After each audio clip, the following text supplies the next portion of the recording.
The drama of starbirth unveils itself all around us in our own Milky Way, but stars did not always form in the way we see them today.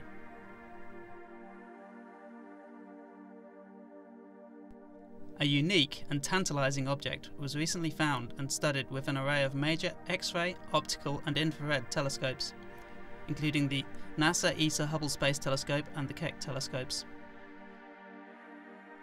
The mysterious arc of light found behind a distant cluster of galaxies in the northern constellation of Lynx has turned out to be the biggest, brightest and hottest star-forming region ever seen in space.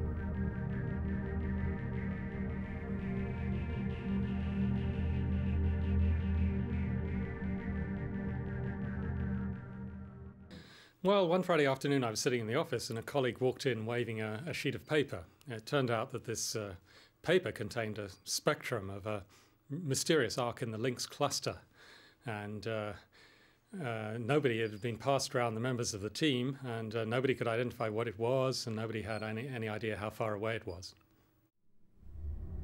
An unidentified spectrum is a real and rare challenge to an observational astronomer. Well, we thought we'd have the spectrum cracked by the weekend, but little did we realize that this was going to lead us on a 2-year voyage of discovery. The so-called Lynx arc is 1 million times brighter than the well-known Orion Nebula, a nearby prototypical starbirth region visible in small telescopes.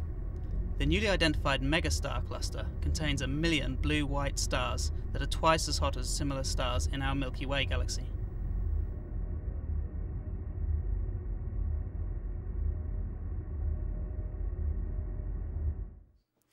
As far as we can tell, this object is unique.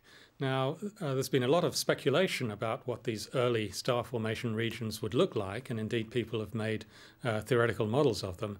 But the point is, they would only exist in this really bright phase for essentially the blink of an eye on a cosmic timescale. So we're very unlikely to see them in this bright phase. The arc is the stretched and magnified image of the megastar forming region, about 12 billion light-years away, far beyond the galaxy cluster.